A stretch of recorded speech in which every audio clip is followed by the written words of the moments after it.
ದೇವಾಲಯದ ಮುಖ್ಯ ದ್ವಾರದಿಂದ ಒಳಬರುತ್ತಿದ್ದಂತೆ 47 ಮೆಟ್ಟಿಗಳು ಹತ್ತಿದ ನಂತರ ಮೊದಲಿಗೆ ಕಾಣಸಿಗುವುದೇ ಹರಕೆ ಗಣಪ. ಶರಣು ಸಿದ್ಧಿ ವಿನಾಯಕ, ಶರಣು ವಿದ್ಯ ಪ್ರದಾಯಕ.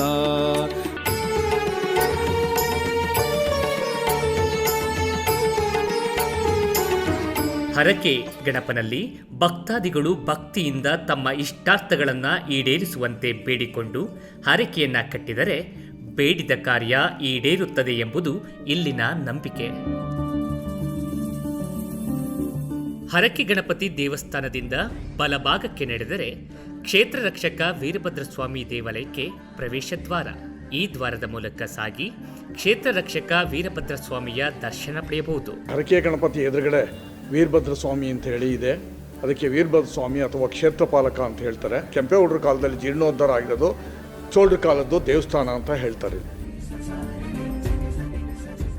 ಕ್ಷೇತ್ರಪಾಲಕ ವೀರಭದ್ರಸ್ವಾಮಿ ದೇವಾಲಯದಿಂದ 110 ಮೆಟ್ಟಿಲು ಹತ್ತಿದರೆ ಎಡಭಾಗಕ್ಕೆ ನಮಗೆ ನೋಡ ಸಿಗುವುದು ಹೊನ್ನಾದೇವಿ ಗಂಗಾಧರೇಶ್ವರ ಸ್ವಾಮಿ ಚಾರಿಟಬಲ್ ಟ್ರಸ್ಟ್. ಸದರಿ ಟ್ರಸ್ಟ್ನಿಂದ ನಿರ್ಮಾಣಗೊಂಡಿರುವ ಅನ್ನದಾಸೋಹ ಛತ್ರವು ಪ್ರತಿನಿತ್ಯ ಶಿವಗಂಗೆ ಕ್ಷೇತ್ರಕ್ಕೆ ಬರುವ ಭಕ್ತರಿಗೆ ಹಾಗೂ ಯಾತ್ರಿಕರಿಗೆ ಟ್ರಸ್ಟ್ನ ವತಿಯಿಂದ ಅನ್ನದಾಸೋಹವನ್ನು ಏರ್ಪಡಿಸಲಾಗಿರುತ್ತದೆ.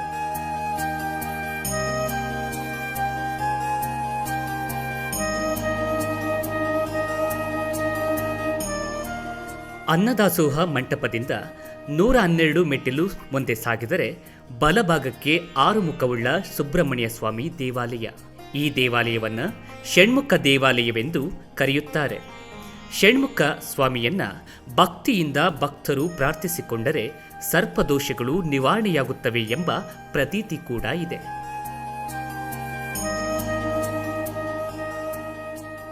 ಸುಬ್ರಹ್ಮಣ್ಯ ಸ್ವಾಮಿಯ ದರ್ಶನವನ್ನು ಪಡೆದ ನಂತರ 129 ಮೆಟ್ಟಿಲು ಮುಂದೆ ಸಾಗಿದರೆ ಎಡಭಾಗದಲ್ಲಿ ಭಕ್ತರು ಹಾಗೂ ಯಾತ್ರಿಗಳು ವಿಶ್ರಾಂತಿ ಪಡೆಯಲು ಪುಟ್ಟ ಉದ್ಯಾನವನ ಕೂಡ ಇದೆ.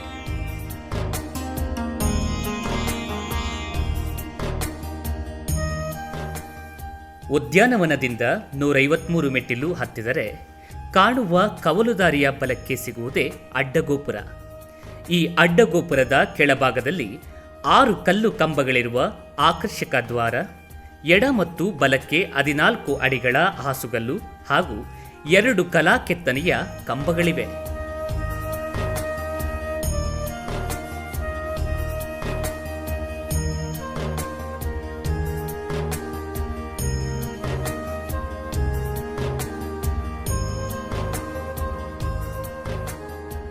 ಹೀಗೆ ಮುಂದೆ ಸಾಗಿದ್ರೆ ಎಡಭಾಗದಲ್ಲಿ 10 ಕಂಬಗಳಿಂದ ಕೂಡಿದ ಶಿವಗಂಗೆ ಬೆಟ್ಟಕ್ಕೆ ಅಂಟಿಕೊಂಡಂತೆ ಭಾಸವಾಗುವ ಮತ್ತೊಂದು ವೀರಭದ್ರಸ್ವಾಮಿ ದೇವಸ್ಥಾನ ಇದೆ.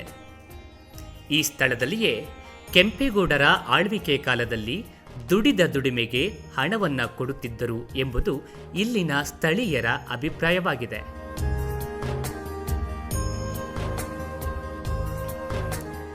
ಕಲ್ಲಿನ ಮಂಟಪದ ಎದುರಿಗೆ ಬೃಹತ್ ಆಕಾರದ ಏಕಶಿಲಾ ಆಕರ್ಷಕ ನಂದಿಯನ್ನ ನೋಡಬಹುದು. ಭಕ್ತರು ಭಕ್ತಿಯಿಂದ ತಮ್ಮ ಇಷ್ಟಾರ್ಥಗಳನ್ನು ನಂದಿ ದೇವನ ಕಿವಿಯಲ್ಲಿ ಪಿಸು ಮಾತಿನಲ್ಲಿ ಪ್ರಾರ್ಥಿಸಿಕೊಂಡರೆ ಬೇಡಿದ ಕಾರ್ಯ ಈಡೇರುತ್ತದೆ ಎಂಬ ನಂಬಿಕೆ ಇದೆ. ಈ ಏಕಶಿಲಾ ನಂದಿಯ ಶಿರದ ಮೇಲ್ಭಾಗದಲ್ಲಿ 5 ಕಲ್ಲಿನ ಕಂಬದ ಮಂಟಪವನ್ನು ನಿರ್ಮಿಸಿದ್ದು, ಈ ಮಂಟಪ ನಂದಿಯನ್ನ ಮತ್ತಷ್ಟು ಆಕರ್ಷಿಸುವಂತೆ ಮಾಡುತ್ತದೆ.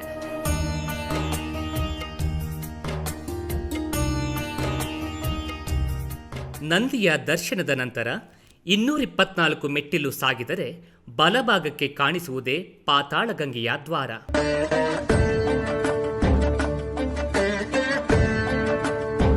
ಈ ಮಾರ್ಗವಾಗಿ ಸುಮಾರು 200 ಅಡಿಗಳು ನಡೆದರೆ ಎಡಭಾಗಕ್ಕೆ ಮಠದ ಗದ್ದೆಗೆ, ನಂತರ ಬಲಭಾಗಕ್ಕೆ ನಂದಿ ಮಂಟಪ, ಶಿವಲಿಂಗವನ್ನು ಕೂಡ ಕಾಣಬಹುದು. ಅಷ್ಟೇ ಅಲ್ಲದೆ ನಾಗರ ಮೂರ್ತಿಗಳನ್ನು ಕೂಡ ನಾವು ನೋಡಬಹುದು. ಮುಖ್ಯವಾಗಿ ಪಾತಾಳಗಂಗೆಯತ್ತ ಮುಂದೆ ಸಾಗಿ ಕೆಲ ಮೆಟ್ಟಿಲುಗಳನ್ನು ಇಳಿದರೆ ಅಲ್ಲಿ ನಮಗೆ ಕಾಣಿಸುವುದು ಸೀಳು ಬಂಡೆಯ ನಡುವಿನಲ್ಲಿ ಸಾಗರದಂಥ ಪಾತಾಳಗಂಗೆಯ ನೋಟ. ಇದರ ಉದ್ದ ಆಳವನ್ನ ಇವತ್ತಿಗೂ ಬಲ್ಲವರಿಲ್ಲ.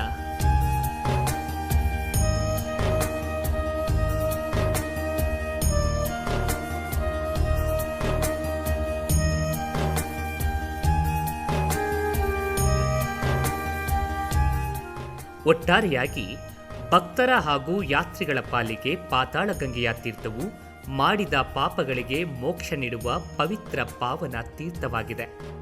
ಜೊತೆಗೆ ಮಕ್ಕಳಿಲ್ಲದ ದಂಪತಿಗಳಿಗೆ ಸಂತಾನ ಭಾಗ್ಯ ನೀಡುವ ದಿವ್ಯ ಸ್ವರೂಪಿ ಸ್ಥಾನ ಕೂಡ ಆಗಿದೆ.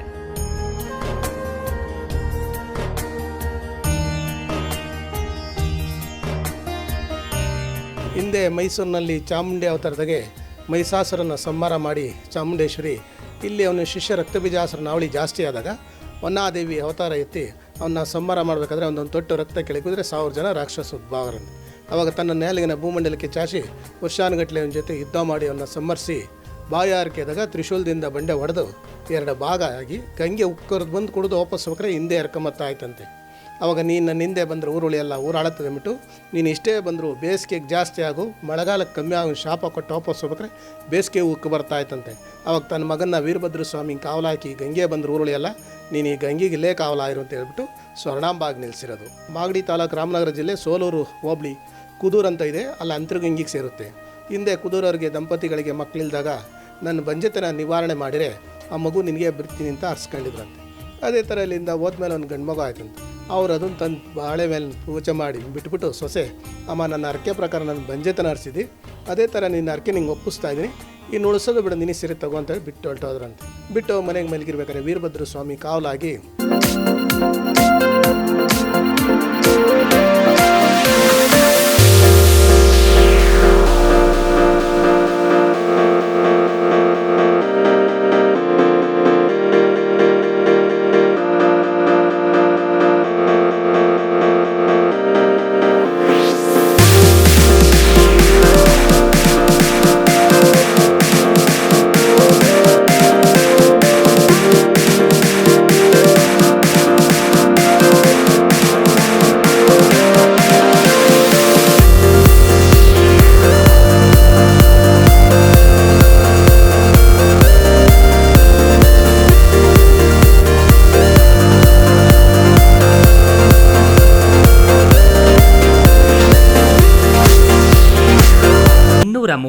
ಮೆಟ್ಟಿಲುಗಳನ್ನು ಏರಿ ಬಲಭಾಗಕ್ಕೆ ಇರುವ ತಾಯಿ ಹೊನ್ನಾದೇವಿ ದೇವಾಲಯದ ಪ್ರವೇಶ ದ್ವಾರದ ಒಳಗೆ ನಡೆದರೆ ಬಲ ಮತ್ತು ಎಡಭಾಗದಲ್ಲಿ ಕಲ್ಲಿನ ಕಂಬಗಳ ಮಂಟಪವಿದೆ.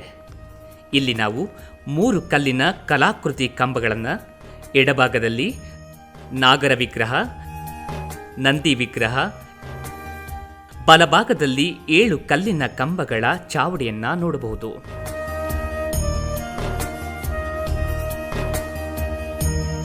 ಶ್ರೀ ಕ್ಷೇತ್ರದಲ್ಲಿ ಪ್ರಭಾವಳಿ ಸಹಿತ ಕೆತ್ತನೆಯಾಗಿರುವ ಉತ್ತರಾಭಿಮುಖವಾಗಿ ನೆಲೆಸಿರುವ ತಾಯಿ ಹೊನ್ನಮ್ಮ ದೇವಿಯ ದರ್ಶನವನ್ನ ಮಾಡಬಹುದು.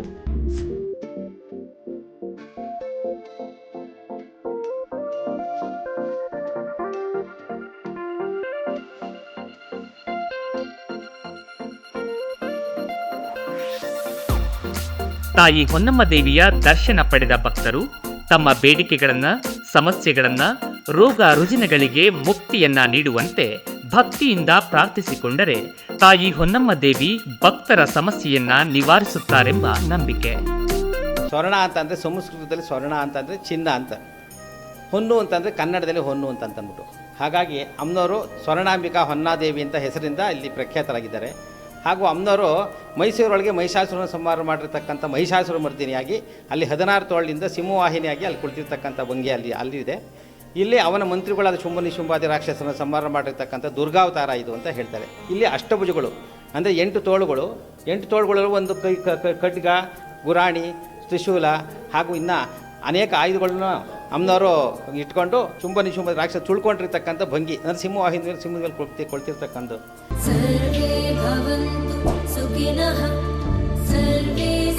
ಶಂಕರಾಚಾರ್ಯರು ದರ್ಶನ ಮಾಡಕ್ಕೆ ಬಂದಂಥ ಕಾಲದಲ್ಲಿ ಅಮ್ಮನವರು ಉಗ್ರವಾಗಿ ಕಂಡಂತೆ. ಆವಾಗ ಅವರು ಪ್ರಾರ್ಥನೆ ಮಾಡಿ, ಅಮ್ಮ ಸಾಮಾನ್ಯರಾದ ನಾವು ಈ ಥರ ನಿನ್ನ ದರ್ಶನ ಉಗ್ರವಾಗಿ ನೋಡೋಕ್ಕಾಗಲ್ಲ, ಸೌಮ್ಯ ರೂಪದಲ್ಲಿ ನಮಗೆ ದರ್ಶನ ಕೊಡು ಅಂತ ಕೇಳಿದಾಗ ಆವಾಗ ಅಮ್ಮನವರು ಸೌಮ್ಯ ರೂಪದಲ್ಲಿ ಎಲ್ರಿಗೂ ದರ್ಶನ ಕೊಟ್ಟರು ಅಂತ ಹೇಳ್ತಾರೆ. ಹಾಗಾಗಿ ಅಮ್ಮನವರು ಅಲ್ಲಿ ಮಹಿಷಾಸುರ ಮರ್ದಿನಿ, ಇಲ್ಲಿ ಶುಂಭನಿ ಶುಂಭಾದಿ ರಾಕ್ಷಸ ಸಂಹಾರ ಮಾಡಿರ್ತಕ್ಕಂಥ ಹೊನ್ನಾದೇವಿ ಅಂತ ಅಂದ್ಬಿಟ್ಟು ಇಲ್ಲಿಯೇ ಒಂದು ವಿಶೇಷತೆ.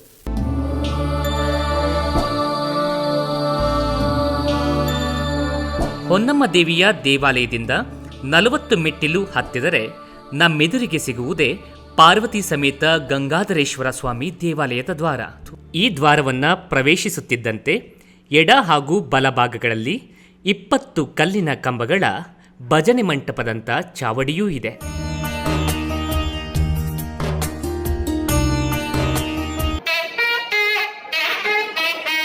ಈ ಪವಿತ್ರ ಮಂಟಪದಲ್ಲಿ ಪಾರ್ವತಿ ಪರಮೇಶ್ವರರ ಗಿರಿಜ ಕಲ್ಯಾಣ ಮಹೋತ್ಸವವು ನಡೆಯುತ್ತದೆ.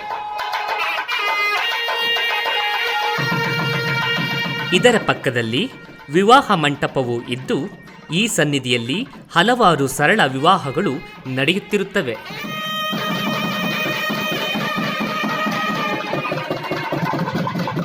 ಎಡಭಾಗಕ್ಕೆ ತಿರುಗಿದರೆ 8 ಕಲ್ಲಿನ ಕಂಬಗಳನ್ನು ಕಾಣಬಹುದು.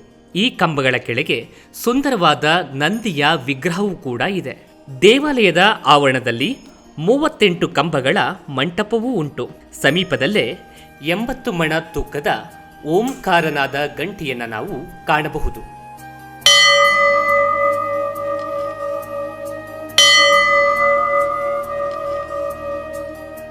ಬಲಭಾಗದ ಗಂಗಾಧರೇಶ್ವರ ಗರ್ಭಗುಡಿಯ ದ್ವಾರವನ್ನು ಪ್ರವೇಶಿಸಿದರೆ ಬಲಭಾಗಕ್ಕೆ ಕ್ಷೇತ್ರ ರಕ್ಷಕ ಕಾಲಭೈರವನ ವಿಗ್ರಹ, ವಿಘ್ನ ನಿವಾರಕ ವಿನಾಯಕನ ವಿಗ್ರಹ, ಪಾರ್ವತಿ ದೇವಿಯ ವಿಗ್ರಹ, ಹರಿಹರೇಶ್ವರ ಸ್ವಾಮಿಯ ವಿಗ್ರಹವನ್ನು ಹಾಗೂ ಷಣ್ಮುಖ ಸ್ವಾಮಿಯ ಕೆತ್ತನೆಯ ಕಲಾಕೃತಿಯ ದರ್ಶನವನ್ನು ಮಾಡಬಹುದು.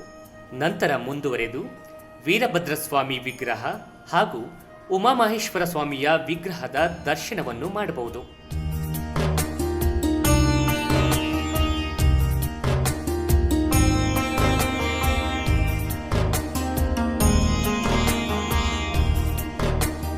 ನಂತರ ಪಕ್ಷಿಭಾಭಿಮುಖವಾಗಿ ಜೋಡಿ ಬಸವಣ್ಣರ ವಿಗ್ರಹಗಳು ನೋಡಲು ಮನಮೋಹಕವಾಗಿವೆ.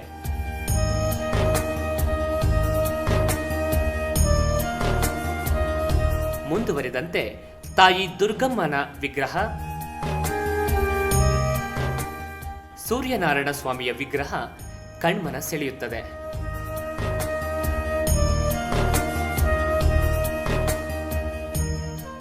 ನಂತರ ನಮಗೆ ಕಾಣಸಿಗುವುದು ಗಂಗಾಧರ ಸ್ವಾಮಿಯ ಗರ್ಭಗುಡಿ.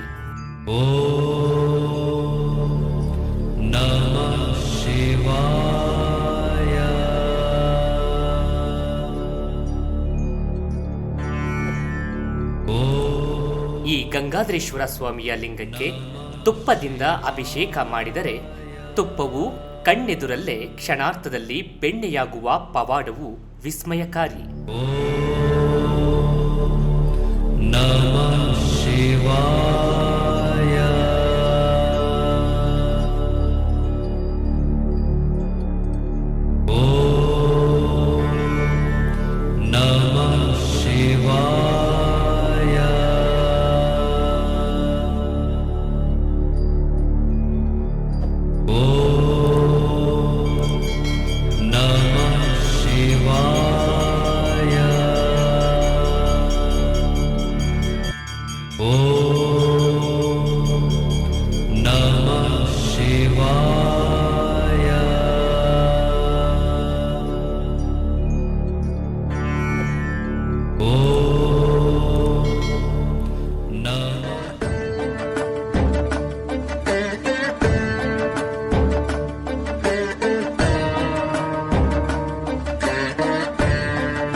ಇದು ಗಂಗಾಧರೇಶ್ವರ ಅಂತ ಹೇಳಿಬಿಟ್ಟು ಗಂಗೆಲಿ ಉದ್ಭವ ಮೂರ್ತಿ, ಪ್ರತಿಷ್ಠಾ ಮೂರ್ತಿ ಅಲ್ಲ. ಕೃತ, ತ್ರೇತ, ದ್ವಾಪರ, ಕಲಿ ಅಂತ ಹೇಳಿ 4 ಯುಗದಲ್ಲಿ ಸ್ವಾಮಿ ಇಲ್ಲಿ ಉದ್ಭವ ಆಗಿರೋದು. ಈ ಉದ್ಭವ ಆಗಿರೋದಕ್ಕೆ ಲಿಂಗು ಸ್ವಲ್ಪ ಎಡಭಾಗ ಕ್ರಾಸ್ ಆಗಿದೆ ನೋಡಿ. ಆ ಪಾಣಿ ಬಟ್ಲು ಮಾತ್ರ ತೊಡಿಸಿರತಕ್ಕಂಥದ್ದು. ಅಂದರೆ ಪಾಣಿ ಬಟ್ಲು 4ನೇ ಪಾಣಿ ಬಟ್ಲು ಅಂತ ಹೇಳ್ತಾರೆ. ಪರೀಕ್ಷಿತ್ ಮಹಾರಾಜನ ಮಗ ಜನ್ಮೇಜಯ ಇರತಕ್ಕಂಥವ್ರು ಈ ಪಾಣಿ ಬಟ್ಲು 4ನೇ ತೊಡಿಸಿದ್ದಾರೆ ಅಂತ ಹೇಳ್ತಾರೆ. 3 ಪಾಣಿ ಬಟ್ಲು ಮುಳುಗೋಗಿದೆ ಅಂತ ಹೇಳ್ತಾರೆ. ಇದು ಗಂಗೆಲೆ ಉದ್ಭವ ಆಗಿರೋದ್ರಿಂದ ಅಷ್ಟು ಶೈತ್ಯ ಮೂರ್ತಿ ಲಿಂಗು, ಅಂದರೆ ಅಷ್ಟು ತಂಪಾಗಿರುತ್ತೆ ಈಶ್ವರ. ಹಾಗಾಗಿ ಈ ಸ್ವಾಮಿ ತಲೆ ಮೇಲೆ ತುಪ್ಪವನ್ನು ಹಾಕಿ ಅಭಿಷೇಕ ಮಾಡಿದ್ರೆ ಬೆಣ್ಣೆ ಆಗುತ್ತೆ. ಇಲ್ಲಿದೆ ಅಂತಲ್ಲ ತುಪ್ಪ, ಸ್ವತಃ ನೀವು ಮನೆಯಿಂದ ತುಪ್ಪವನ್ನು ತರತಕ್ಕಂಥದ್ದು ಅದೇ ರೀತಿ ಬೆಣ್ಣೆ ಆಗುತ್ತೆ. ಆ ಬೆಣ್ಣೆ ಪ್ರಸಾದನ ಕಣ್ಣಿಗೆ ಕಾಡಿಗೆ ರೂಪದಲ್ಲಿ ಕಣ್ಣಿಗೆ ಹಚ್ಕೊಂಡು ಹೊಟ್ಟೆಗೆ ಸೇವನೆ ಮಾಡಿದ್ರೆ ಕಣ್ಣಲ್ಲಿ ಮತ್ತು ಶರೀರದಲ್ಲಿ ಯಾವುದೇ ರೀತಿಯ ಗ್ರಹ ದೋಷಗಳಿದ್ದರೆ ನಿವಾರಣೆ ಆಗುತ್ತೆ ಅಂತ ಪ್ರತೀತಿ. ವಿಶೇಷ ಏನೆಂದರೆ ಈ ಬೆಣ್ಣೆ ತಿಂಗಳುಗಟ್ಟಲೆ ಬೆಣ್ಣೆಯಾಗಿಯೇ ಉಳಿಯುತ್ತದೆ. ಬೆಣ್ಣೆಯಿಂದ ತುಪ್ಪವಾಗುವ ನೈಸರ್ಗಿಕ ಆಯಾಮಕ್ಕೆ ವಿರುದ್ಧವಾಗಿ ಅಭಿಷೇಕದ ತುಪ್ಪವು ಬೆಣ್ಣೆಯಾಗುವ ಕ್ರಿಯೆ ನಿಜವಾಗಿಯೂ ಪವಾಡ.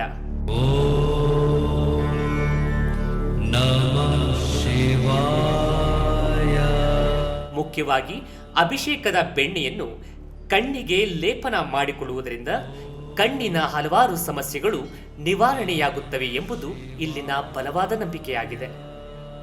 ಈ ಬೆಣ್ಣೆಯನ್ನು ಹಲವಾರು ರೋಗ ರುಜಿನಗಳ ನಿವಾರಣೆಗೆ ದಿವ್ಯ ಔಷಧಿಯಾಗಿ ಬಳಸುವುದು ವಾಡಿಕೆ. ಪ್ರತಿನಿತ್ಯ ನೂರಾರು ಬಾರಿ ಗಂಗಾಧರೇಶ್ವರ ಶಿವಲಿಂಗಕ್ಕೆ ತುಪ್ಪದ ಅಭಿಷೇಕ ನಿರಂತರವಾಗಿ ಸಾಗುತ್ತಲೇ ಇರುತ್ತದೆ. ವೈಜ್ಞಾನಿಕ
ಆದರೆ ಈ ಪುಣ್ಯ ಸ್ಥಳವು ಆಧುನಿಕತೆಯ ಭರಾಟೆಯೊಂದಿಗೆ ಕಣ್ಮರೆಯಾಗುತ್ತಿದೆ.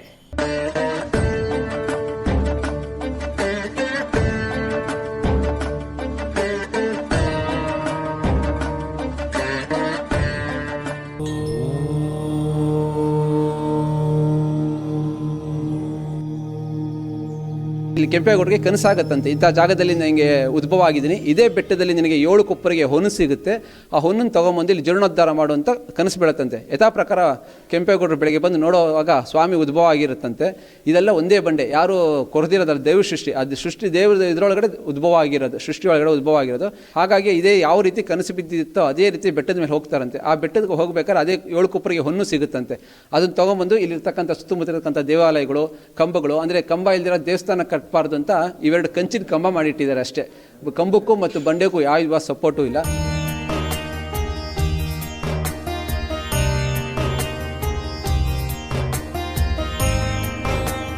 ಇದೇ ಜಾಗದಲ್ಲಿ ಕೆಂಪೇಗೌಡರ ಖಜಾನೆ ಅಂತ ಇದೆ. ಈ ಖಜಾನೆಯ ಸ್ಥಳದಲ್ಲಿ ಕೆಂಪೇಗೌಡರ ಕಾಲದಲ್ಲಿದ್ದ ಹಣ, ಆಭರಣಗಳನ್ನು ಶೇಖರಿಸಿಡ್ತಿದ್ರು ಎಂಬ ನಂಬಿಕೆಯೂ ಇದೆ.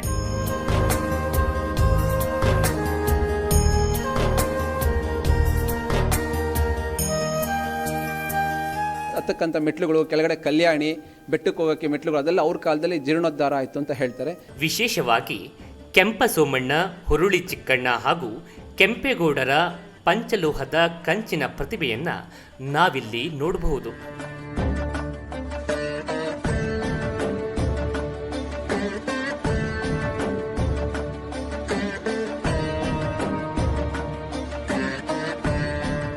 ಅಲ್ಲದೆ ಕೆಂಪೇಗೌಡರಿಗೆ ಗಂಗಾಧರೇಶ್ವರ ಸ್ವಾಮಿಯ ಮೇಲಿದ್ದ ಅಪಾರ ಭಕ್ತಿಗೆ ಸದಾಕಾಲ ಆ ಭಗವಂತನ ಸನ್ನಿಧಿಯಲ್ಲಿ ಇರಲು ಇಚ್ಛಿಸಿದ್ದ ಕೆಂಪೇಗೌಡರೇ ಸ್ವತಃ ತಮ್ಮ ಪ್ರತಿಮೆಯನ್ನ ಮಾಡಿಸಿ ಗಂಗಾಧರೇಶ್ವರ ಸ್ವಾಮಿಯ ಗರ್ಭಗುಡಿಯ ಎದುರಿಗೆ ಸ್ಥಾಪಿಸಿದ್ದರು ಎಂಬುದು ಸ್ಥಳೀಯರ ಮಾಹಿತಿಯಾಗಿದೆ.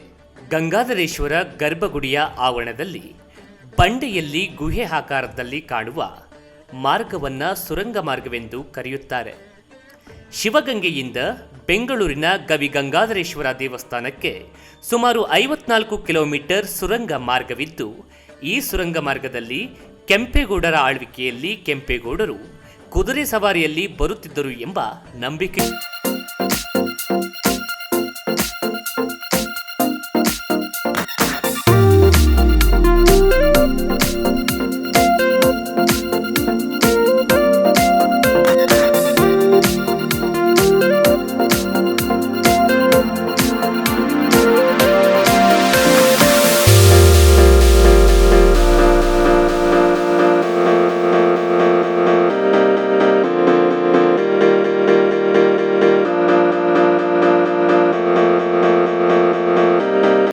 32 ಕಂಬಗಳ 19 ದ್ವಾರವಿರುವ ಕಲ್ಲಿನ ಮಂಟಪವಿದೆ.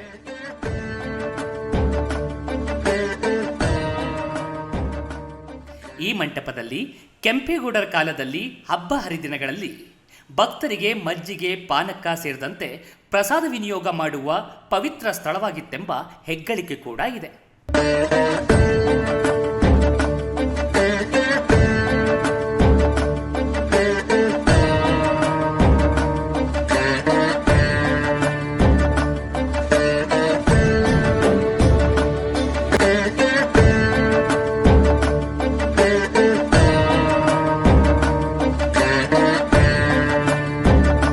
ಮುಂದುವರಿದು ಬಲಭಾಗಕ್ಕೆ ತಿರುಗಿದರೆ ಪುರಾತನ ವಾಸ್ತುಶಿಲ್ಪದಿಂದ ಕೂಡಿದ ಸುಂದರವಾದ ಮನಮಿಡಿಯುವ ಕಲಾಕೃತಿಯ 15 ಕಲ್ಲು ಕಂಬಗಳು ನೋಡುಗರ ಕಣ್ಮನವನ್ನ ಸೆಳೆಯುತ್ತದೆ.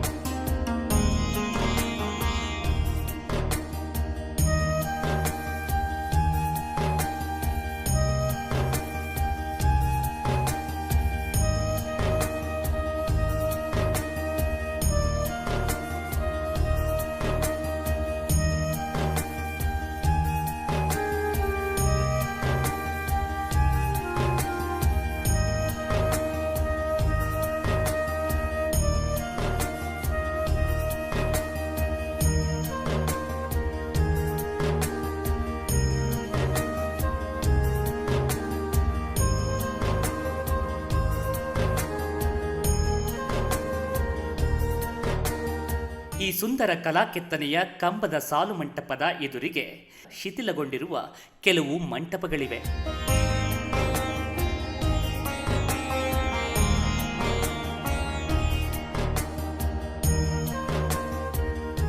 ಅಳಿವಿನ ಅಂಚಿನಲ್ಲಿರುವ ಈ ಪುರಾತನ ಐತಿಹಾಸಿಕ ಮಂಟಪಗಳನ್ನು ಕಂಡಾಗ ಮನ ಕಲಕುತ್ತದೆ.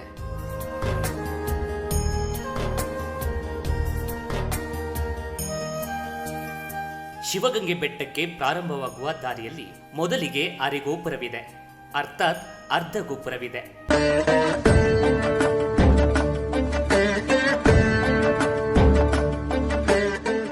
ಇತಿಹಾಸದ ಪ್ರಕಾರ ಕೆಂಪೇಗೌಡರಿಗೆ ಗಂಗಾಧರೇಶ್ವರನು ಕನಸಿನಲ್ಲಿ ಬಂದು ತನ್ನ ದೇವಾಲಯದಿಂದ ಬೆಟ್ಟಕ್ಕೆ ಸಾಗುವ ಮುಖ್ಯ ದ್ವಾರವಾಗಿ 18 ಕಲಾಕೃತಿಯ ಕಲ್ಲಿನ ಕಂಬಗಳ ಮೇಲಿರುವ ಗೋಪುರವನ್ನು ಸೂರ್ಯಾಸ್ತಮ ಸಮಯದಿಂದ ಸೂರ್ಯೋದಯ ಸಮಯದ ಒಳಗೆ, ಅಂದರೆ 12 ತಾಸುಗಳ ಅವಧಿಯ ಕಾಡುಗತ್ತಲಲ್ಲಿ ಈ ಗೋಪುರವನ್ನ ನಿರ್ಮಿಸಬೇಕೆಂದು ಕನಸಿನಲ್ಲಿ ಬಂದ ಭಗವಂತನ ಆಜ್ಞೆಯಾಗಿತ್ತು.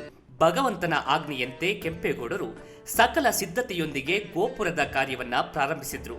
ಆದರೆ ದುರಾದೃಷ್ಟವಶಾತ್ ಸೂರ್ಯೋದಯದ ಒಳಗೆ ಗೋಪುರ ಪೂರ್ಣವಾಗಲಿಲ್ಲ.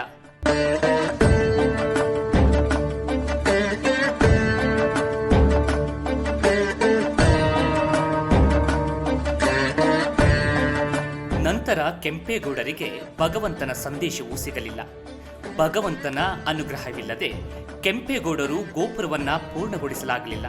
ಹಾಗಾಗಿ ಇಂದಿಗೂ ಅರೆಗೋಪುರವಾಗಿಯೇ ನಮ್ಮ ಕಣ್ಣ ಮುಂದೆ ಜೀವಂತ ಸಾಕ್ಷಿಯಾಗಿ ಉಳಿದಿದೆ.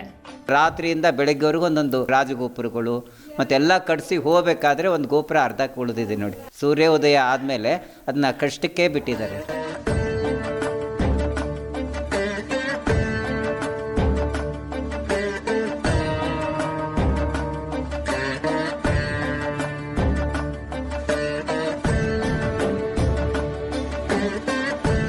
ಈ ಅರೆಗೋಪುರದ ಕೆಳಭಾಗದ ಬೆಟ್ಟದ ದ್ವಾರದಲ್ಲಿ ಸಾಗಿದರೆ ಎಡಭಾಗಕ್ಕೆ ಸುಂದರ ಕಲಾ ಕೆತ್ತನೆಯಿಂದ ಕೂಡಿದ ನೋಡಲು ಆಕರ್ಷಕವಾಗಿ ಕಾಣುವ 12 ಕಲಾಕೃತಿಯ ಕಂಬಗಳನ್ನೊಳಗೊಂಡ ಕೆಂಪೇಗೌಡರ ಹಜಾರವಿದೆ. ಈ ಹಜಾರದಲ್ಲಿ ಕೆಂಪೇಗೌಡರು ನ್ಯಾಯಸಮ್ಮತವಾದ ಹಣಕಾಸಿನ ಲೇವಾದೇವಿ ವ್ಯವಹಾರವನ್ನ ನಡೆಸುತ್ತಿದ್ದರು ಎಂಬ ಇತಿಹಾಸವಿದೆ. ಅದಕ್ಕೆ ನಿದರ್ಶನವಾಗಿ ಶ್ವೇತ ಭವನದಂತಿರುವ ಕೆಂಪೇಗೌಡರ ಈ ಹಜಾರವು ನಮ್ಮ ಮನಸ್ಸನ್ನ ಸೂರೆಗೊಳಿಸುತ್ತದೆ.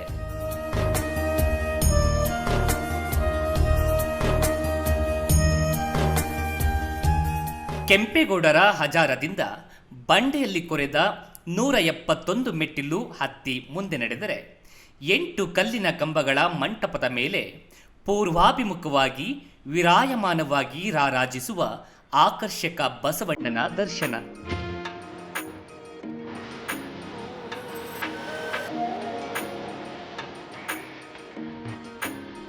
ಈ ಕಲ್ಲಿನ ಮಂಟಪದ ಕಿರೀಟದಂತೆ ಬಸವಣ್ಣನ ಪ್ರತಿಮೆ ಭಕ್ತರು ಮತ್ತು ಪ್ರವಾಸಿಗರ ಮನಸ್ಸನ್ನ ಸೂರೆಗೊಳಿಸುತ್ತದೆ.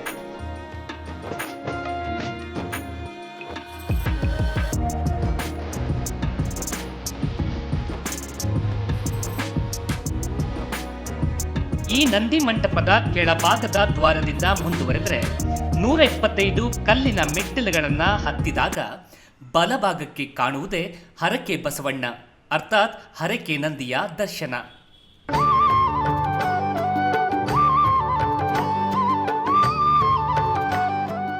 ಬಾಗಿಲಿಲ್ಲದ 4 ಕಲ್ಲಿನ ಕಂಬದ ಮಂಟಪದಲ್ಲಿ ನೆಲೆಸಿರುವ ಹರಕೆ ಬಸವನು ಭಕ್ತರು ಹರಕೆಯನ್ನು ಹೊತ್ತು ಶ್ರದ್ಧಾ ಭಕ್ತಿಯಿಂದ ಬೇಡಿಕೊಂಡ ಬೇಡಿಕೆಗಳನ್ನು ಈಡೇರಿಸುತ್ತಾರೆಂಬ ಪ್ರತೀತಿ ಕೂಡ ಇದೆ. ಹಾಗಾಗಿ ಹರಕೆ ಬಸವಣ್ಣನೆಂದೇ ಖ್ಯಾತಿಯನ್ನ ಈ ಸ್ಥಳವು ಪಡೆದುಕೊಂಡಿದೆ.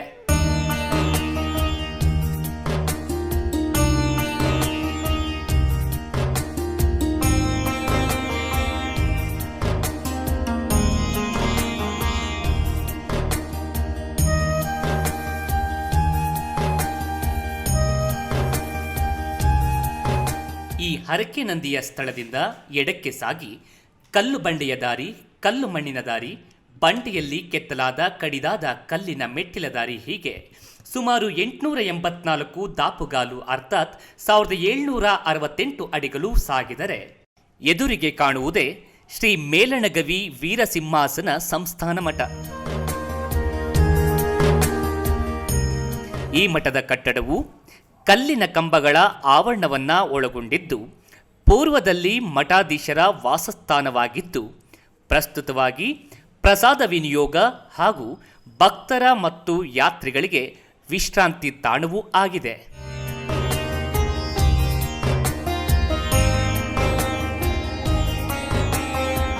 ಈ ಮಠದ ದ್ವಾರದಿಂದ ಬಲಕ್ಕೆ ತಿರುಗಿ 11 ಮೆಟ್ಟಿಲುಗಳನ್ನು ಇಳಿದು ಗುಹೆಯ ದ್ವಾರದೊಳಗೆ ಪ್ರವೇಶ ಮಾಡಿ ಮುಂದೆ ಸಾಗಿ ತಲೆ ಎತ್ತುತ್ತಿದ್ದಂತೆ ಮಲೆಯ ವೀರಭದ್ರ ಸ್ವಾಮಿಯ ದರ್ಶನ.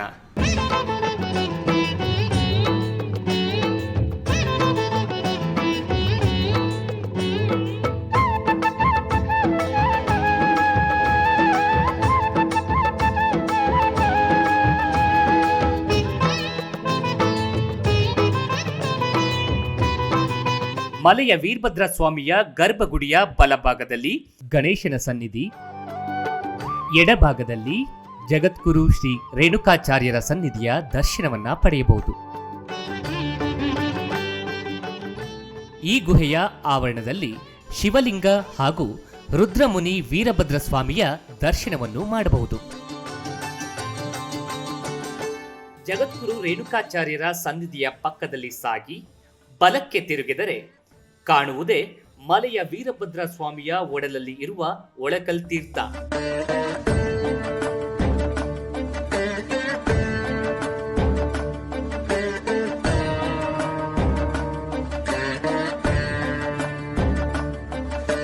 ಈ ಒಳಕಲ್ ತೀರ್ಥವು ವಿಜ್ಞಾನ ಕ್ಷೇತ್ರವನ್ನೇ ಬೆರಗುಗೊಳಿಸುವ ಹಲವಾರು ಆಶ್ಚರ್ಯಕಾರಿ ಪವಾಡಗಳಿಂದ ಕೂಡಿದ್ದು ಇತಿಹಾಸದ ಪ್ರಕಾರ ಮಹಾತಪಸ್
ಶಿವಗಂಗೆ ಬೆಟ್ಟದ ಮಧ್ಯಭಾಗದ ಪವಾಡಚಕಿತ ಒಳಕಲ್ ತೀರ್ಥದಿಂದ ಬಲಭಾಗಕ್ಕೆ ಎಮ್ಮೆ ಬಸವಣ್ಣ ದೇವಾಲಯಕ್ಕೆ ಸಾಗುವ ಕಲ್ಲಿನ ಮೆಟ್ಟಿಲಿನ ದಾರಿಯಿದೆ.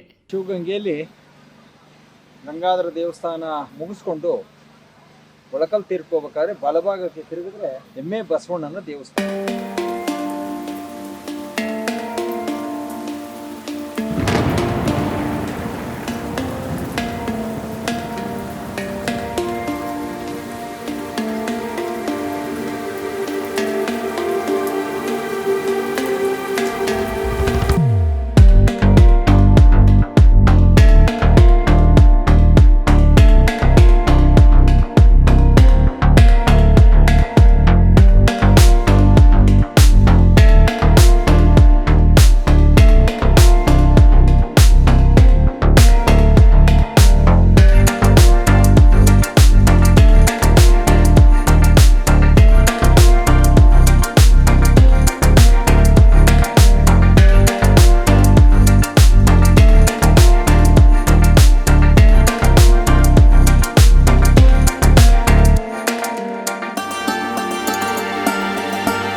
ಬಂಡೆ ಆಕಾರವಾಗಿದೆ.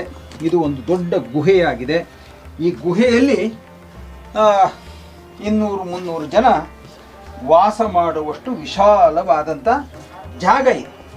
ಹಾಗಾಗಿ ಈ ಜಾಗವನ್ನು ನೋಡಿದಾಗ ಈ ಪ್ರಕೃತಿಯ ಮಡಿಲಲ್ಲಿ ಇನ್ನು ಏನೇನು ಇರಬಹುದು ಅಂತ ಊಹೆ ಮಾಡ್ಕೊಳ್ಳೋ ಸರ್. ನೋಡಿ, ಇಲ್ಲಿಂದನೂ ಒಂದು ಕೋವೆ ಇದೆ. ಈ ಕೋವೆಯಲ್ಲಿ ಹೋಗ್ಬೋದು. ನೋಡಿ, ಈ ಕೋವೆಯಿಂದನೂ ಹೋಗ್ಬೋದು. ಹಾಗಾಗಿ ನೋಡಿ, ಇದೆಲ್ಲ ಮನುಷ್ಯರು ಓಡಾಡಿ ನಿಂತು ವಾಸ ಮಾಡುವಷ್ಟು ಜಾಗ ವಿಶಾಲವಾಗಿದೆ. 150-200 ಜನ ಇಲ್ಲಿ ಮಳೆ ಬಿಸಿಲು ಏನಾದರೂ ಒಂದು ಅಡುಗೆ ಮಾಡಿ ದೇವರ ಸ್ಮರಣೆ ಊಟ ಮಾಡಬೇಕಾದ್ರೆ ಇದು ಒಂದು ಗವಿ ಆಕಾರದಲ್ಲಿದ್ದರೂ ವಿಶಾಲವಾದ ಮಂಟಪವಾಗಿ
ಈ ಹೆಬ್ಬಂಡಿಯ ಗುಹೆಯಿಂದ ಸುಮಾರು 560ರಿಂದ 600 ಮೆಟ್ಟಿಲುಗಳನ್ನು ಹತ್ತಿದರೆ ನಮಗೆ ಕಾಣಸಿಗುವುದೇ ಕಲ್ಲಿನ ಕಂಬಗಳಿಂದ ಕೂಡಿದ ಕಲ್ಲಿನ ಮಂಟಪದ ಕೆಳಗೆ ವಿರಾಜಮಾನವಾಗಿ ನೆಲೆಸಿರುವ ಎಮ್ಮೆ ಬಸವಣ್ಣನ ವಿಗ್ರಹ.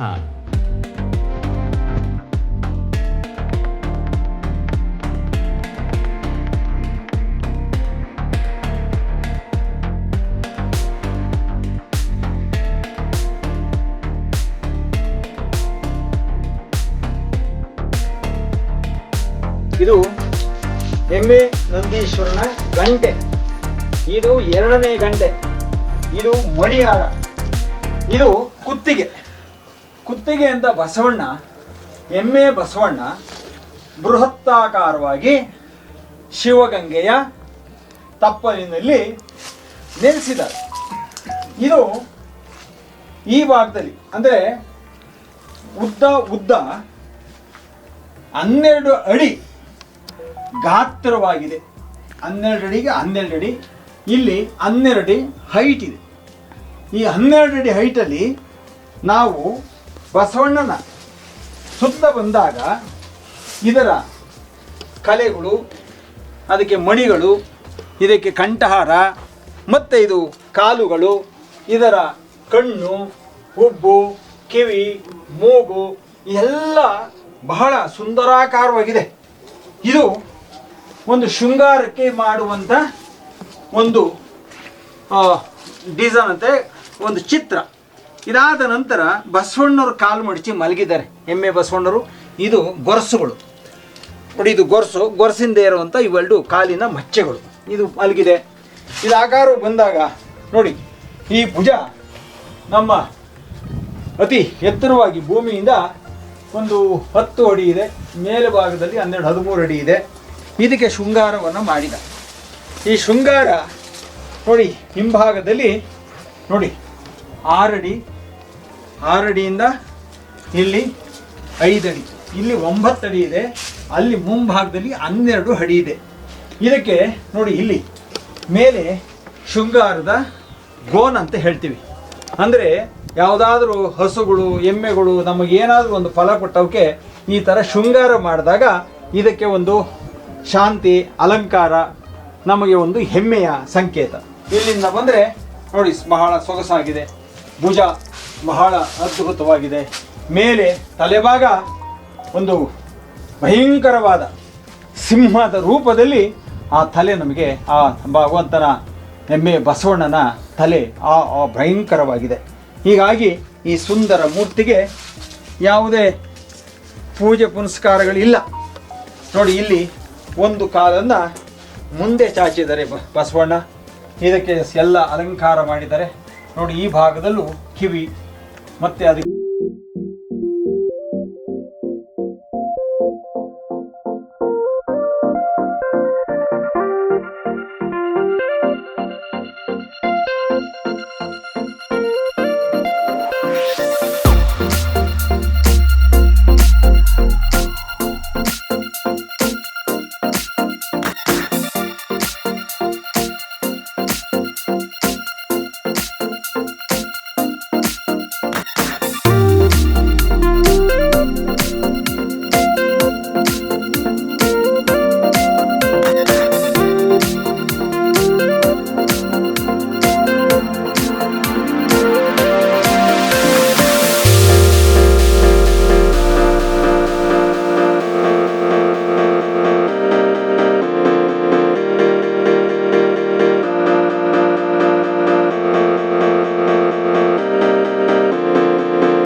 ಪ್ರವಾಸಿಗರನ್ನು ಆಕರ್ಷಿಸುವ ಈ ಮಂಟಪದ ಗಜಗಾತ್ರದ ಕಲ್ಲಿನ ಕಂಬಗಳು ಹಾಗೂ 2 ಅಂತಸ್ತಿನ ಮಂಟಪದ 60 ಅಡಿ ಎತ್ತರದ ಕಲ್ಲಿನ ಹಾಸು ಚಾವಡಿಯು ಆಧುನಿಕ ತಂತ್ರಜ್ಞಾನವನ್ನು ಬೆರಗುಗೊಳಿಸುತ್ತದೆ.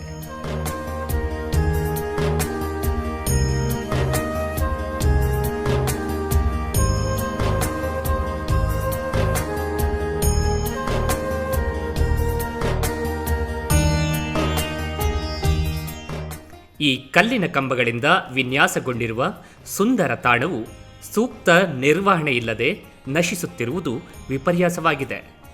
ಆದರೂ ಪ್ರಾಚೀನ ಕಲಾಶೈಲಿಯನ್ನು ಬಿಂಬಿಸುವ ಇಂತಹ ಐತಿಹಾಸಿಕ ಪುಣ್ಯಸ್ಥಳಗಳನ್ನು ಕಾಪಾಡಿಕೊಳ್ಳುವುದು ನಮ್ಮೆಲ್ಲರ ಹೊಣೆ ಮತ್ತು ಕರ್ತವ್ಯವಾಗಿದೆ.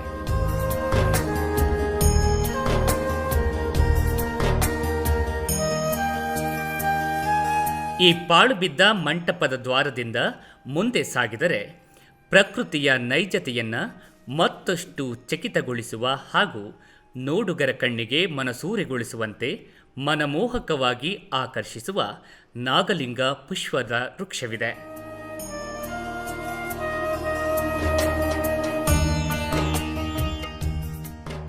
ಈ ನಾಗಲಿಂಗ ಪುಷ್ಪದ ವೃಕ್ಷದಲ್ಲಿ ಲಿಂಗಾಕಾರದ ನಾಗಲಿಂಗ ಕಾಯಿಗಳನ್ನು ನಾವು ಕಾಣಬಹುದು. ಭಕ್ತರು ಭಕ್ತಿಯಿಂದ ತಮ್ಮ ಕಷ್ಟ ಕಾರ್ಪಣ್ಯಗಳನ್ನು ಬಗೆಹರಿಸುವಂತೆ ಬೇಡಿಕೊಂಡು ಈ ವೃಕ್ಷಕ್ಕೆ ಹರಕೆ ಕಟ್ಟುವುದರಿಂದ ಶೀಘ್ರ ಶುಭ ಫಲ ಪಡೆಯಬಹುದೆಂಬುದು ಇಲ್ಲಿನ ಬಲವಾದ ನಂಬಿಕೆ.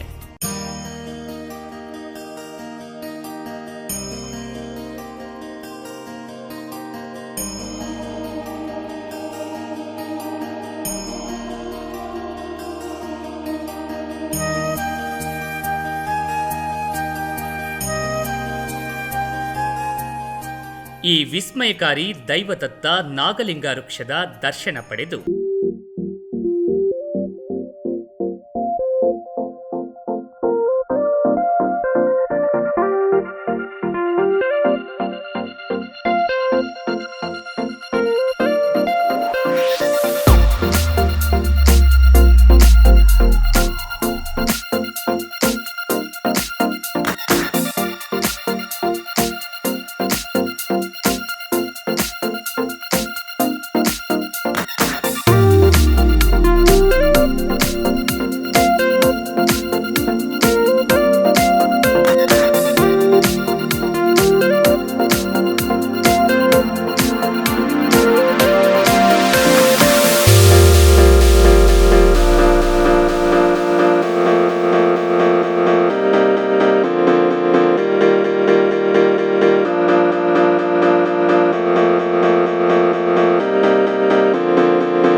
ಪ್ರತ್ಯಕ್ಷವಾಗಿ ದರ್ಶನ ಕೊಟ್ಟಂಥ ಸ್ಥಳ ಇದು. ಅದಕ್ಕೋಸ್ಕರ 12 ದ್ವಾದಶ ಜ್ಯೋತಿರ್ಲಿಂಗ ಪ್ರತಿಷ್ಠಾಪನೆ ಮಾಡಿದ್ದಾರೆ.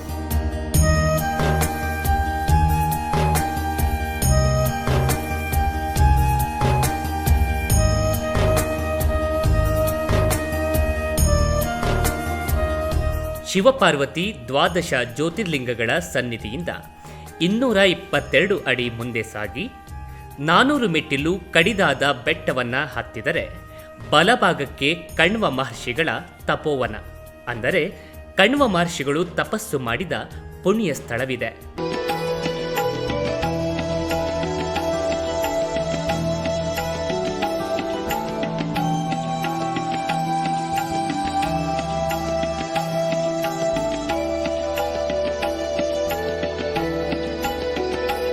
ಇದನ್ನೇ ಕಣ್ವ ತೀರ್ಥ ಎಂದು ಕರೆಯುತ್ತಾರೆ.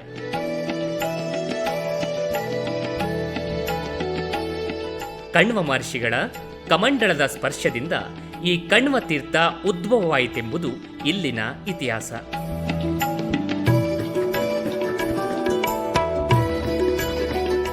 ಈ ಕಣ್ವ ತೀರ್ಥದ ಎದುರಿಗೆ ಪುರಾತನ ಕಾಲದ ಕುಬೇರ ಮಂಟಪವೂ ಇದೆ.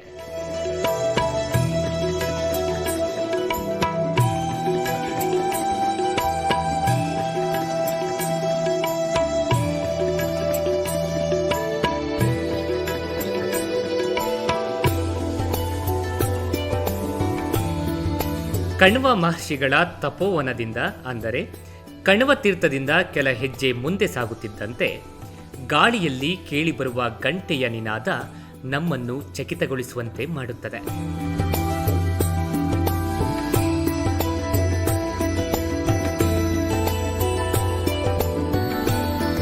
ತಲೆ ಎತ್ತಿ ನೋಡಿದರೆ ಬೆಟ್ಟದ ತುದಿಯ ಹೆಬ್ಬಂಡೆಯ ಕೆಳಭಾಗದ ಸೂಜಿ ಮನೆಯಂತಿರುವ ತುದಿಯಲ್ಲಿ ಕಟ್ಟಿದ ಗಂಟೆಗಳು ನೋಡುಗರನ್ನ ನಿಬ್ಬೆರಗುಗೊಳಿಸುತ್ತದೆ.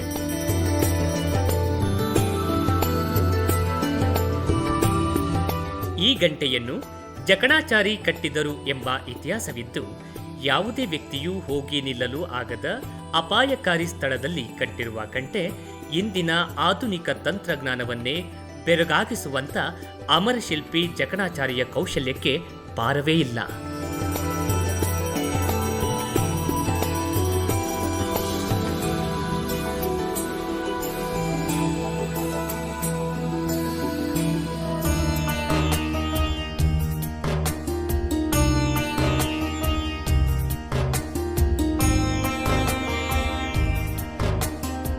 ಜಕಣಾಚಾರಿ ಕಟ್ಟಿರುವ ಗಂಟೆಯ ವಿಸ್ಮಯ ಇತಿಹಾಸವನ್ನ ಕಣ್ತುಂಬಿಕೊಂಡು ಮುಂದೆ ಸಾಗಿ ಕಡಿದಾದ ಹಾಗೂ ತಿರುವುಗಳಿರುವ 400 ಮೆಟ್ಟಿಲುಗಳನ್ನು ಹತ್ತಿ ಎಡಭಾಗಕ್ಕೆ ನಡೆದು ಸಾಗಿದರೆ 61 ಅಡಿ ಬಂಡೆಯ ಮೇಲೆ ದಕ್ಷಿಣ ಕಾಶಿ ಶಿವಗಂಗೆಯ ಸ್ವರ್ಗದ ತಪ್ಪಲಿನ ಕಿರೀಟದಂತೆ ಕಾಣುವ ಸುತ್ತುವ ಬಸವಣ್ಣನ ದರ್ಶನವಾಗುತ್ತದೆ.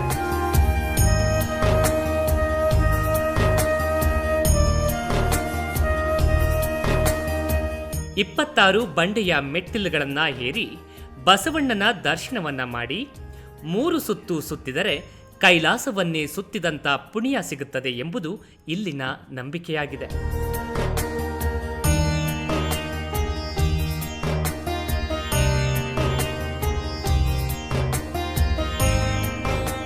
ಹಾಗಾಗಿ ಬಸವಣ್ಣನ ಪ್ರದರ್ಶನೆಗಾಗಿ ಅನುಕೂಲವಾಗುವಂತೆ ಕಬ್ಬಿಣದ ಚೌಕಟ್ಟನ್ನ ಹಾಕಲಾಗಿದೆ. ಇಲ್ಲಿಗೆ ಬರುವ ಭಕ್ತರು ಹಾಗೂ ಯಾತ್ರಿಗಳು ತಮ್ಮ ಬೇಡಿಕೆಗಳನ್ನು ಬಸವಣ್ಣನ ಕಿವಿಯಲ್ಲಿ ಪಿಸುಗುಟ್ಟಿ ಪ್ರಾರ್ಥಿಸಿಕೊಂಡು 3 ಸುತ್ತು ಸುತ್ತಿದರೆ ಪ್ರಾರ್ಥನೆ ಫಲಿಸುತ್ತದೆ ಎಂಬುದು ಸುತ್ತುವ ಬಸವಣ್ಣನ ಪುಣ್ಯಕ್ಷೇತ್ರದ ಮಹಿಮೆಯಾಗಿದೆ.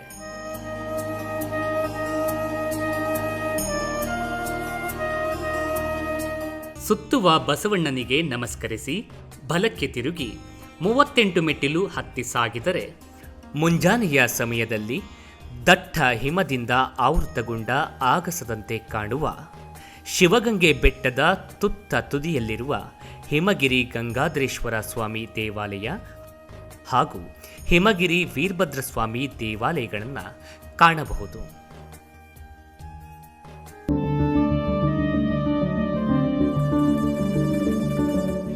ಮುಂಜಾನೆ 3 ರಿಂದ 7 ಗಂಟೆಯವರೆಗೆ ಹಿಮದ ಅಭಿಷೇಕ ಮಾಡಿದಂತೆ ಭಾಸವಾಗುವ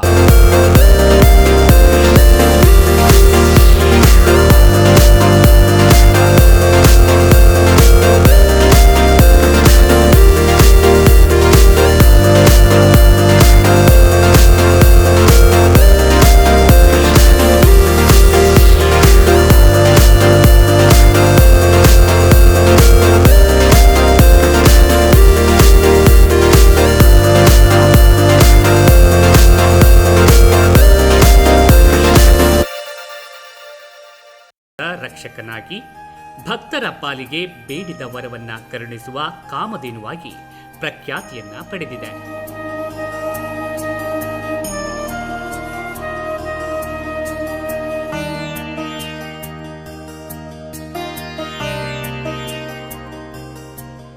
ನಂದಿ ವಿಗ್ರಹ ಸಹಿತ 4 ಕಲ್ಲಿನ ಕಂಬಗಳನ್ನೊಳಗೊಂಡ ಈ ದೇವಾಲಯವು 4500 ಅಡಿ ಎತ್ತರದ ಬೆಟ್ಟ ಅಥವಾ ಗಿರಿಯ ಮೇಲೆ ಇರುವುದರಿಂದ ಹಿಮಗಿರಿ ಗಂಗಾಧರೇಶ್ವರ ಸ್ವಾಮಿ ದೇವಾಲಯವೆಂದೇ ಕರೆಯಲ್ಪಟ್ಟಿದೆ.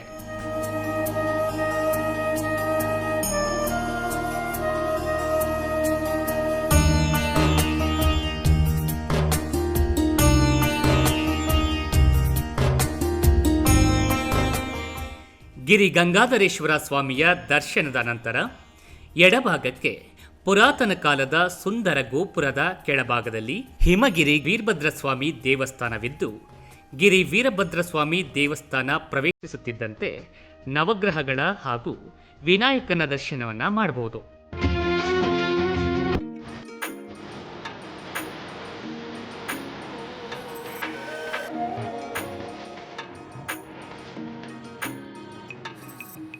ನವಗ್ರಹಗಳ ದರ್ಶನ ಪಡೆದು ಪ್ರದಕ್ಷಿಣೆ ಹಾಕಿದರೆ ಭಕ್ತರ ನಾಗದೋಷಗಳು ನಿವಾರಣೆಯಾಗುತ್ತವೆ ಎಂಬ ಬಲವಾದ ನಂಬಿಕೆ ಇದೆ.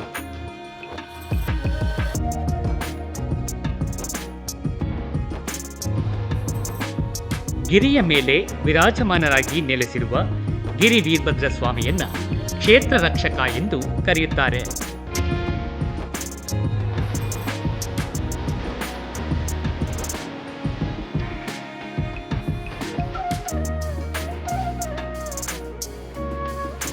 ಮುಂದುವರೆದು ಗಿರಿ ವೀರಭದ್ರ ಸ್ವಾಮಿಗೆ ನಮಸ್ಕರಿಸಿ ಹೊರಬಂದು ಸುಮಾರು 200 ಮೀಟರ್ ಎಡಕ್ಕೆ ಸಾಗಿದರೆ ಅಲ್ಲಿ ನಮಗೆ ಕಾಣಸಿಗುವುದೇ ಶಾಂತಲಾ ಡ್ರಾಪ್.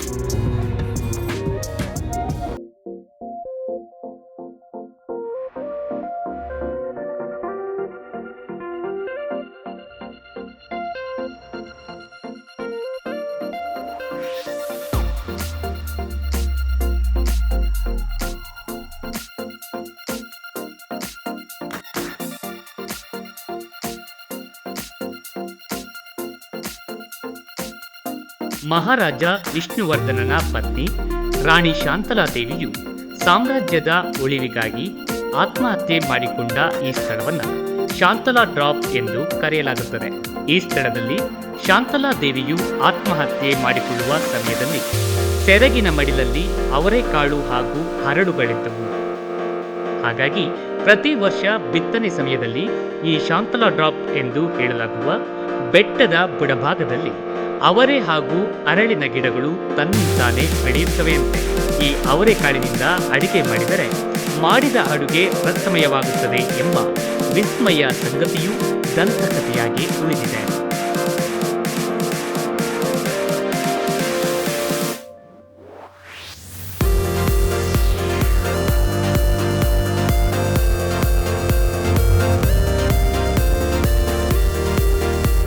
ಇದೇ ಸ್ಥಳದಲ್ಲಿ ಕಬಿನಿ ತೀರ್ಥವಿದ್ದು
ಶ್ರೀ ಮುದ್ವೀರೇಶ್ವರ ದೇವಾಲಯದ ಆವರಣದಲ್ಲಿ ಸಂಕಷ್ಟಕರ ಗಣಪತಿಯ ಸನ್ನಿಧಿಯು ಇದ್ದು, ಬಂಡೆ ಮೇಲಿನ ಗಣಪತಿಯ ಕಲಾತ್ಮಕ ಕೆತ್ತನೆಯ ದರ್ಶನ ಮಾಡುವುದೇ ಸೌಭಾಗ್ಯ.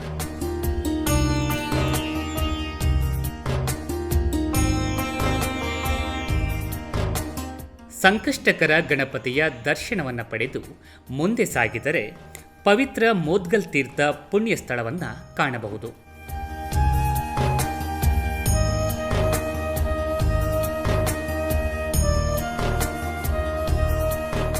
ಗುಹೆಯೊಳಗಿನ ಈ ಮೋದ್ಗಲ್ ತೀರ್ಥದ ಸೇವನೆಯಿಂದ ರೋಗ ರುಜಿನಗಳು ನಿವಾರಣೆಯಾಗುತ್ತವೆ ಎಂಬುದು ಇಲ್ಲಿನ ಭಕ್ತರ ನಂಬಿಕೆಯಾಗಿದೆ. ಮೋದ್ಗಲ್ ಋಷಿಗಳು ತಪಸ್ಸು ಮಾಡಿದ ಈ ಪುಣ್ಯ ಸ್ಥಳದಲ್ಲಿ ಮೋದ್ಗಲ್ ತೀರ್ಥ ಪಾವನ ತೀರ್ಥವಾಗಿದೆ.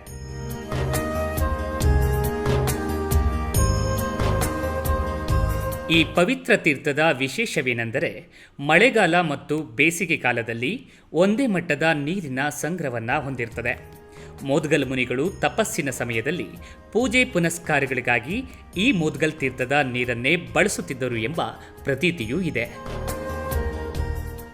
ಆದರೆ ಈ ಪುಣ್ಯ ಸ್ಥಳದಲ್ಲಿ ಯಾವುದಾದರೂ ಅಂಟು ಮುಂಟು ಅಥವಾ ಸೂತಕವಾದರೆ ಈ ತೀರ್ಥ ಸಂಪೂರ್ಣವಾಗಿ ಬತ್ತಿ ಬರಿದಾಗುತ್ತದೆ.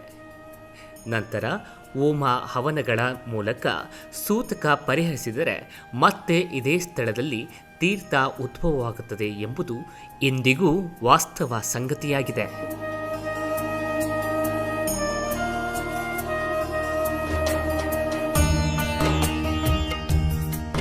ಮೋದ್ಗಲ್ ತೀರ್ಥದ ದರ್ಶನ ಪಡೆದು ಬಲಕ್ಕೆ ಸಾಗಿದರೆ ಎಡಕ್ಕೆ ಸಿಗುವುದೇ ಶ್ರೀ ಮೋದ್ಗಲೇಶ್ವರ ಸ್ವಾಮಿಯ ಸನ್ನಿಧಿಯ ದ್ವಾರ.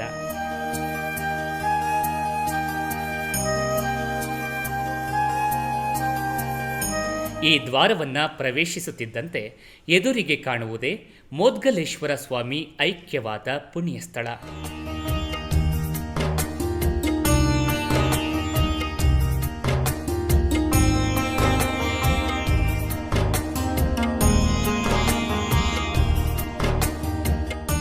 ಈ ಪುಣ್ಯ ಸ್ಥಳದಲ್ಲೇ ಮೋದ್ಗಲೇಶ್ವರ ಸ್ವಾಮಿಗಳು ಐಕ್ಯರಾಗಿದ್ದು, ಎಂದಿಗೂ ಈ ಸನ್ನಿಧಿಯಲ್ಲಿ ಹಲವಾರು ವಿಸ್ಮಯ ಪವಾಡಗಳು ಭಕ್ತರ ಕಷ್ಟ ಕಾರ್ಪಣ್ಯಗಳನ್ನು ನಿವಾರಿಸುತ್ತಿದೆ ಎಂಬ ನಂಬಿಕೆಯೂ ಇದೆ.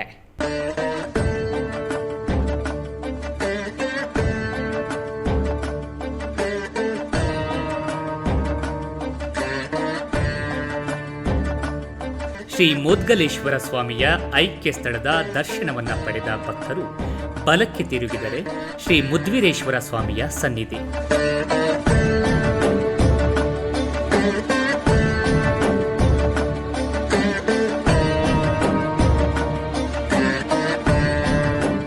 ನೋಡಲು ಬಹಳ ಆಕರ್ಷಕವಾಗಿರುವ ಮುದ್ವೀರೇಶ್ವರ ಸ್ವಾಮಿಯ ಬಂಡೆಯ ಮೇಲಿನ ಕೆತ್ತನೆಯನ್ನು ಮೋದ್ಗಲೇಶ್ವರ ಸ್ವಾಮಿಗಳು ತಮ್ಮ ಕಿರುಬೆರಳಿನ ಉಗುರಿನಿಂದ ಕೆತ್ತಿದ್ದರು ಎಂಬ ಇತಿಹಾಸವೂ ಇದೆ.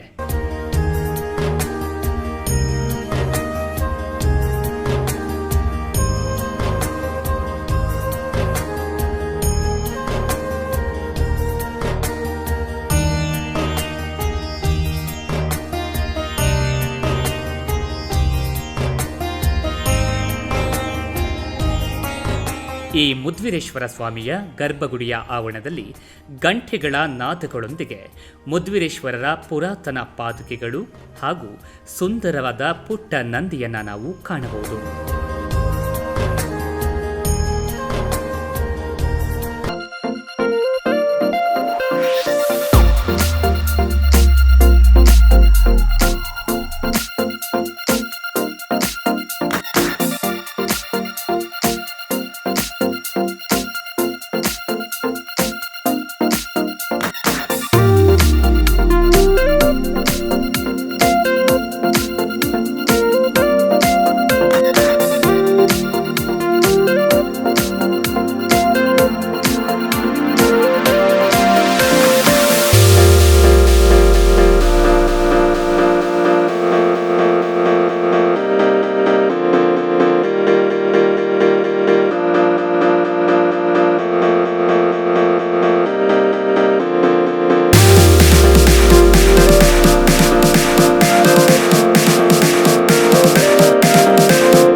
ಉದ್ಭವವಾಗುತ್ತದೆ ಎಂಬುದು ನಂಬಲು ಅಸಾಧ್ಯವಾದರೂ ವಾಸ್ತವ.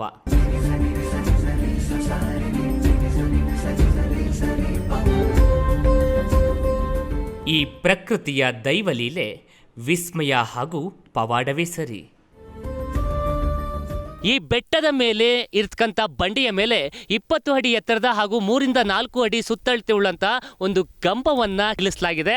ನೀವು ನೋಡ್ತಾ ಇದ್ದೀರಿ, ಈ ಒಂದು ಸ್ವತಂತ್ರವಾಗಿ ಲೀಲಾಜಾಲವಾಗಿ ನಿಂತಿರ್ತಕ್ಕಂಥ ಈ ಒಂದು ಕಲ್ಲಿನ ಕಂಬ ಏನಿದೆ, ಈ ಕಂಬಕ್ಕೆ ಯಾವುದೇ ರೀತಿ ಸಪೋರ್ಟ್ ಇಲ್ಲ.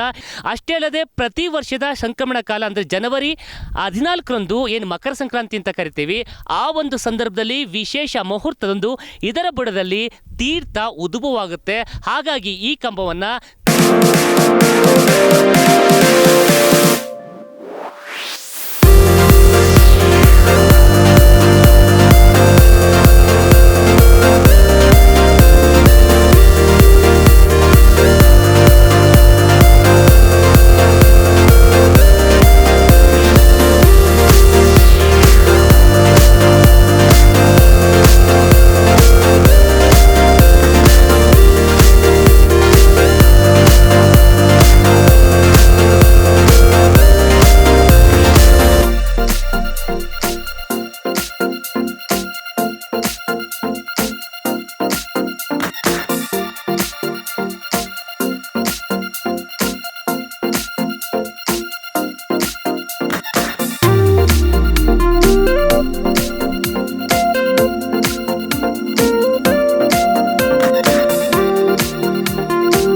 ಉತ್ತರದ ದಿಕ್ಕಿನಿಂದ ಸರ್ಪದ ಆಕಾರವಾಗಿ,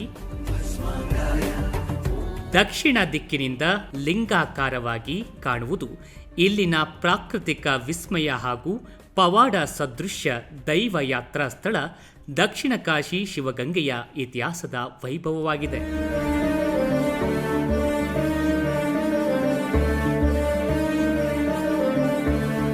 ಒಟ್ಟಾರೆಯಾಗಿ ಹಲವಾರು ವಿಸ್ಮಯ, ಪವಾಡ, ಚಕಿತಗಳನ್ನು ಒಳಗೊಂಡು ನಾಡಿನಾದ್ಯಂತ ಭಕ್ತರನ್ನ ಹಾಗೂ ಪ್ರವಾಸಿಗರನ್ನ ಆಕರ್ಷಿಸುವ ಶಿವಗಂಗೆ ಕ್ಷೇತ್ರವು ನಮ್ಮ ನಾಡು, ನುಡಿ, ಸಂಸ್ಕೃತಿಯ ಪರಂಪರೆಯನ್ನ ವೈಭವೀಕರಿಸುವ ತಾಣವಾಗಿದೆ.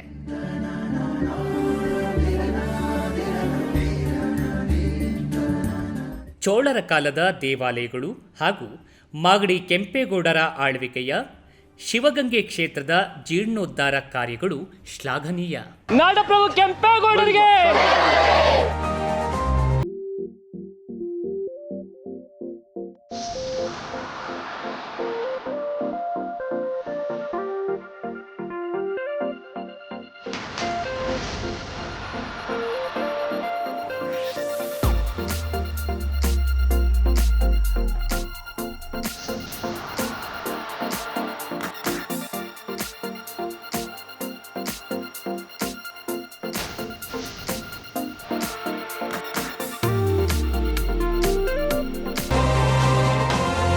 Abhinava Kempegowda AKG YouTube channel like ಮಾಡಿ, ಶೇರ್ ಮಾಡಿ, ಸಬ್ಸ್ಕ್ರೈಬ್ ಮಾಡಿ. ನಮಸ್ಕಾರ.